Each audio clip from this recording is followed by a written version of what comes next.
जय गणेश दोस्तों, कैसे हैं आप सभी लोग। एक बार फिर से सभी का बहुत बहुत आभार कि आप लोग फिर से आए हैं अपना समय निकाल के मेरा ब्लॉग देखने के लिए। तो चलिए शुरू कर लेते हैं आज का वीडियो। तो मॉर्निंग रूटीन से ही शुरुआत हुई है और अभी बन रहा है ब्रेकफास्ट में लौकी की सब्जी। और साइड में जो कढ़ाई चढ़ी हुई है उसमें उसमें मैं बनाऊंगी बड़ी की सब्जी, जो कि दिन में चावल के साथ खाई जाएगी। तो सरसों का तेल उसमें गर्म हो रहा है। और जैसा कि मैंने बताया आपको, आजकल बिल्कुल भी लहसुन प्याज नहीं खाया जाएगा जब तक सावन का महीना है। तो बिल्कुल सादी सिंपल प्लेन सी सब्जी लौकी की बनाई है। और उसके बाद जो ये बड़ी है इसको फ्राई कर रही हूँ मैं। तो ये फ्राई होके ये रहता है कि थोड़ी सी कुरकुरी सी हो जाती है। उसके बाद जब ग्रेवी में जाती है तो वो अच्छे से और बहुत ईजिली और बहुत जल्दी सॉफ्ट हो जाती है। तो इसको बस गोल्डन अच्छा सा सुनहरा होने तक इसको फ्राई कर लेंगे और उसके बाद मैं इसको उतार लूंगी।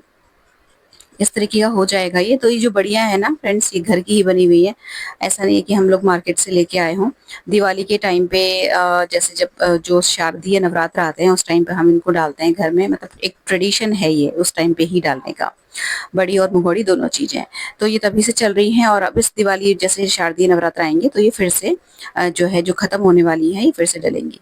फ्राई करने के बाद इनको मैं थोड़े से जो गुनगुने से तेज गर्म पानी में इनको सोख करके छोड़ दिया है। और बाद में जब इसकी ग्रेवी रेडी होगी तो उसमें मैं इनको ऐड कर दूंगी। सैलेड में खीरा काट दिया और यहाँ पे नाश्ते और लंच का जो काम है वो डन हो जाएगा। अच्छा, इसके बाद वही अपना रोज का जो आप लोग सभी जानते हैं, मैं ऑफिस चले जाती हूँ, फिर उसके बाद आके किचन समेटना और ऑल दैट।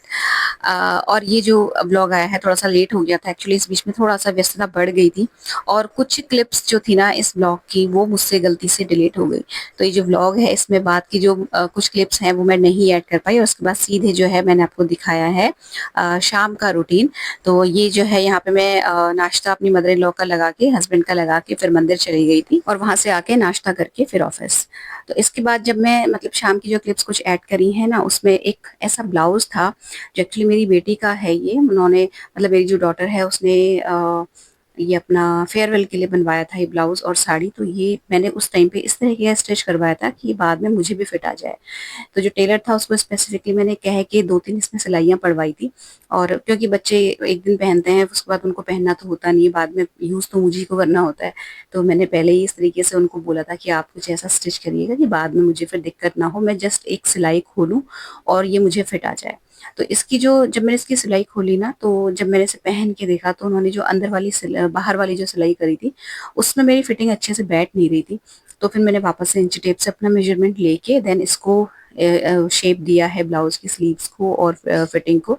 उसके बाद मैंने इसको एक जो है फिटिंग दी और ये मेरा एक छोटा सा काम था जो बहुत दिन से पेंडिंग था वो डन हुआ। एक्चुअली इसकी याद मुझे इसलिए आई कि क्योंकि कुछ दिन पहले ही मुझे जाना था कहीं किसी पार्टी में। और वहां जाने के लिए जब मैंने ये साड़ी बाहर निकाली ना, तब उस वक्त पहन के देखा तो ध्यान आया कि जो है मुझे इसका ब्लाउज ठीक करना था। उसके बाद फिर मैंने इसको वापस नहीं रखा था, ब्लाउज को बाहर ही रहने दिया, जैसे कि मैं इसे देख देख के मुझे इसकी याद आती रहे और मैं इसको टाइम लगते ही इसको स्टिच करूँ। तो इसको फिटिंग दी है। उसके बाद फिर शाम की जो वेजिटेबल्स हैं वो कट करना।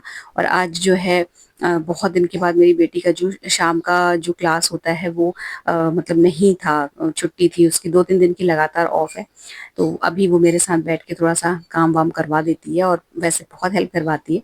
लेकिन बच्चों का आजकल कितने मतलब बड़े हो जाएं और उनकी स्टडीज कुछ इस तरीके की हो गई है कि चाह के भी ना हम उनसे काम नहीं करवा पाते हैं। और नहीं, और जब वो थोड़ी देर के लिए फ्री होते भी है ना तो ये लगता है कि चलो अब बहुत देर टाइम के बाद फ्री हो रहे हैं तो लाओ इन्हें अपने जो करना है करने तो, छोड़ो क्या काम करवाएं।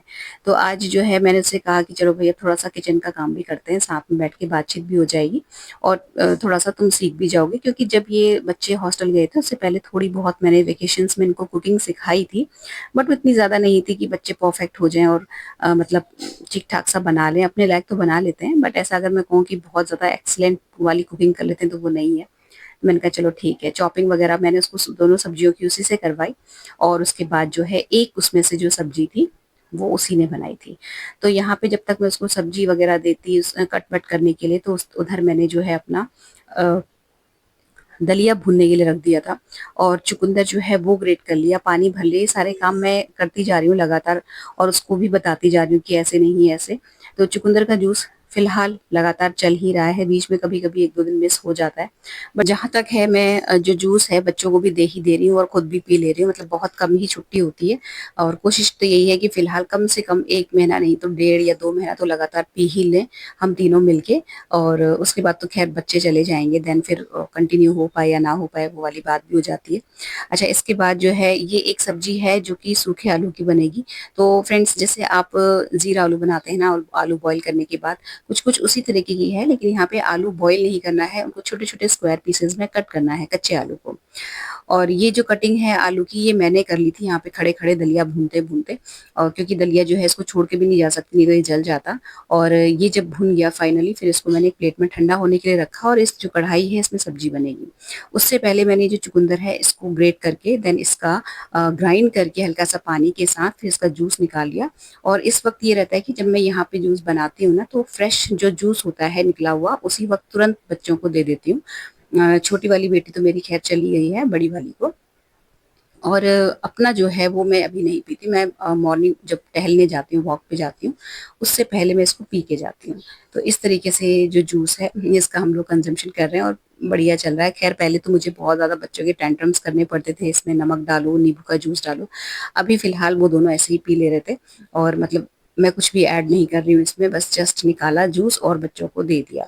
नॉर्मली जो ये टाइम होता है ना, इस टाइम पे बच्चों को मैं नींबू पानी देती हूँ और जो उनकी दादी है उनको भी। लेकिन फ़िलहाल अभी मौसम कुछ इस तरीके का है कि जो ठंडा पानी या नींबू पानी है वो दादी नहीं पी रही है उनकी। क्योंकि बारिश इतनी ज़बरदस्त हो रही है कि जो टेम्परेचर अच्छा खासा गिर गया है और जो जैसे बड़े-बूढ़े लोग होते हैं ना तो उनको तो ठंड भी लगने लगती है बहुत जल्दी, तो उनकी तबीयत भी खराब हो जाती है, तो इसलिए वो मना कर देती हैं इस बीच में।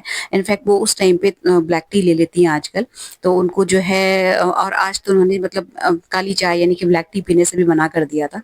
वो लेटी हुई थी, थोड़ा-सा उनको जुकाम काइंड ऑफ हो रहा था, तो वो मतलब बस दिन में उन्होंने लंच किया, उसके बाद वो लेट गई थी और उसके बाद अभी भी लेटी हुई थी वो, नहीं उठी थी।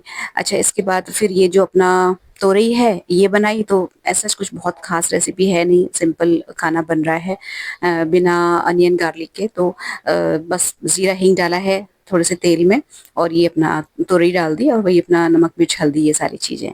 और जो मेरी डॉटर है ये बनाएगी आलू तो इसको यहाँ पे मैं कैमरा भी लेके खड़ी थी और उसको बताती भी जा रही थी। वैसे ज़ीरा आलू वो बना लेती है बहुत अच्छे, बट बहुत टाइम से नहीं बनाया तो मैं चाह रही थी कि खराब ना हो क्योंकि अभी हम लोग ही मतलब ऐसा नहीं है कि हम ही लोग हों, 4 लोग, दादी और बुआ भी हैं, तो मतलब अगर ठीक नहीं बनेगा तो फिर थोड़ा-सा इंप्रेशन खराब हो जाता है, वो वाली चीज़ भी है। तो मैं उसको सामने खड़े होके बताते जा रही थी।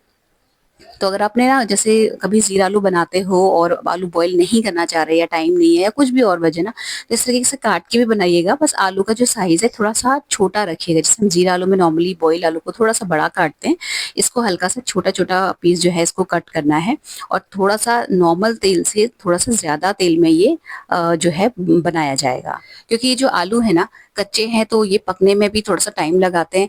नहीं आप इसमें ज़्यादा तेल ऐड करेंगे तो ये जल जाएँगे, जलने लगेंगे हल्के-हल्के और अगर इसमें आप थोड़ा-सा पानी का वो डालोगे छींटा उसके बाद पकाओगे ना तो वो स्वाद नहीं आता है। तो बस इसमें हल्का-सा तेल थोड़ा-सा बढ़ा के डालना है, जीरा और हींग अच्छी मात्रा में डालनी है।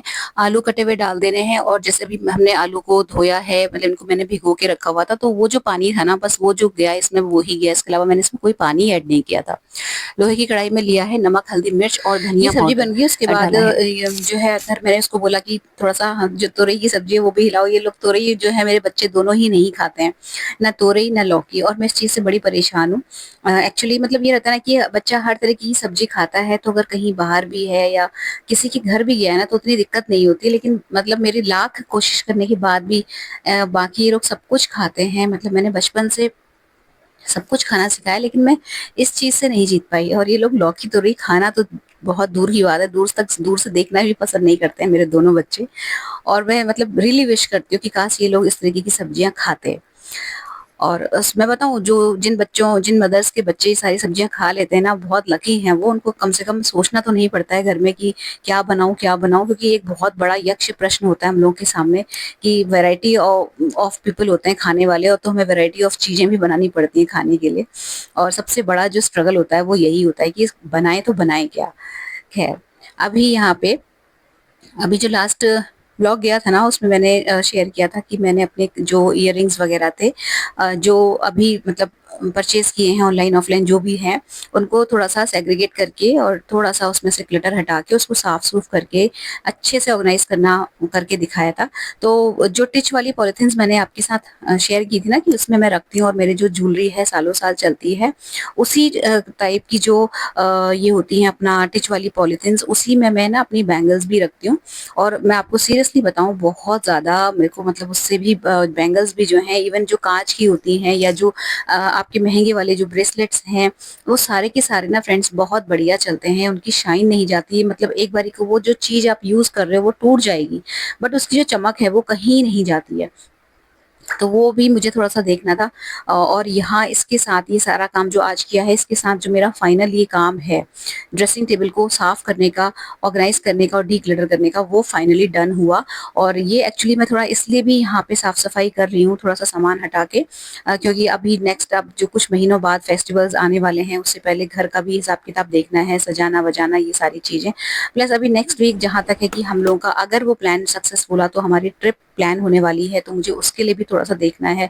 तो ये सारी चीज़ें कलेक्टिवली दिमाग में चल रही है, तो ये लगता है कि जो काम हाथ में आ रहा है फटाफट निपटाऊँ, उसके बाद में अपनी जो चीज़ें मुझे वहाँ ले जानी है, उसके बारे में थोड़ा-सा दिमाग में सोचना शुरू करूँ यहाँ पे। अच्छा, इसके बाद ना ये जो जितनी भी पॉलिथीन्स में मैंने चूड़ियाँ और बैंगल्स या ये जो अपने कड़े वगैरह हैं, इनको मैं किसी भी देखिए प्लास्टिक के जो डिब्बे होते हैं, जो परचेज़ करते समय चूड़ी या कंगन मिल जाते हैं, इनमें रखती हूँ। और जिनके साथ डिब्बे नहीं आते हैं, तो उनको बड़े वाले प्लास्टिक के बॉक्स में करके रख देती हूँ। और इस तरीके से जो मेरा 21-22 साल पुराना ये ड्रेसिंग टेबल है, इसमें इतनी सारी चीज़ें मैं आराम से रख पाती हूँ।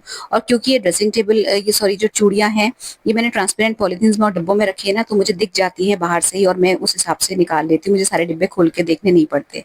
तो फ्रेंड्स, ये था आज का छोटा-सा सिंपल सा ब्लॉग। अगर अच्छा लगा हो किसी भी वजह से, तो वीडियो को लाइक शेयर कर लीजिएगा, हाइप कर दीजिएगा वीडियो को, चैनल सब्सक्राइब करके बेल आइकन हिट कर लीजिएगा।